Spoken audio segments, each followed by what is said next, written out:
এই যে বাতাসটুকু বইছে আজ আষাঢ়ে সকাল বেলায়, কোন দূর সমুদ্রের ভিতর এক গাংচিলের ডানার ঝাপটে তার প্রস্তাব হয়েছিল।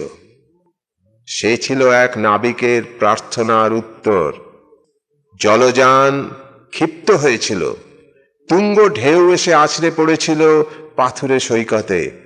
গর্জনকারী চল্লিশা ওই বাতাসের প্ররোচনায় মেঘে মেঘে বিদ্যুৎবাহী সংকেত বার্তা ছড়িয়ে পড়েছিল, চলো নামি। আরেক দিগন্তে ঘন কালো মেঘপুঞ্জ ঘোষণা করেছিল, আষাঢ় আসিয়াছে। সে ছিল দ্রষ্টা, বৃষ্টি ভেজা সূর্য ঘড়ি, বালু সময় পাঠে দক্ষ। নক্ষত্র চিহ্ন মুছে ফেলে আবার নব নব জ্যামিতি তৈরি করায় আতঙ্ক ওই মেঘা মাস্টার। হায় তৈল বন্দরের বায়ু স্রোত, সেও বলে কিনা চলো আমরা শহরে যাই, গ্রাম দেখে আসি। ছেড়ে ফেলি রোদে শুকানো মাছ ধরার জাল, টান দিই নৌকো বাঁধা দড়ি দড়ায়। তুলসী মঞ্চের ওপর ঝুলিয়ে রাখা ওই জলের হাঁড়িটাকে একটু দুলিয়ে দিই, দেখো যেন খুলে না পড়ে। পাঁচবনে ওনার মরণোত্তর পুরস্কারটি দেখে আসি, সেখানে প্রেত নিঃশ্বাসে কাঁপিয়ে তুলি ডালপালা। আসুন ওই সাইকেল আরোহীকে একটু টোকা দিই, উল্টে ফেলি। এই বলে বাতাস। এই আষাঢ় সকালের বাতাসটুকু অমনি বলতে বলতে এসেছে। প্রতারণায়, অভিযোগে, জাদু মৃত্যুর স্বপ্ন মাথায় রেখে পা ঝুলিয়ে বসেছে লাউ মাচায় অল্পক্ষণের জন্য। শিউলি ঝরিয়েছে কি? ভয় দেখিয়েছে কাঁথায় জড়ানো শিশুটিকে? না, সেসব করেনি।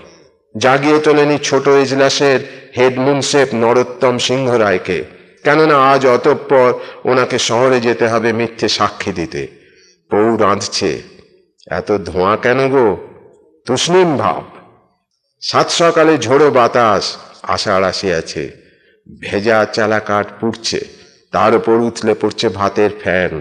আঁশবটিটা সরিয়ে রাখো ধনী, নয়তো আমি উল্টে দেব।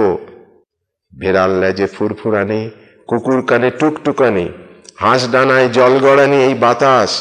চলো নামি, আয় বৃষ্টি, মেঘলোকে সুখী লোকের বাস।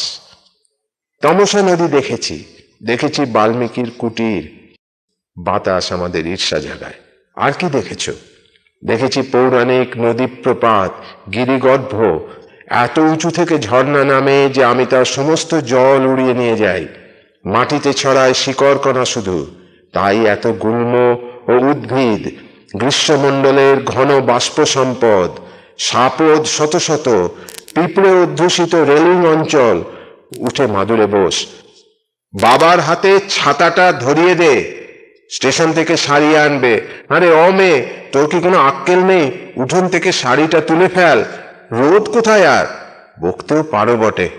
ও বাতাস, তোরও কি কোনো ভব্যতা আছে?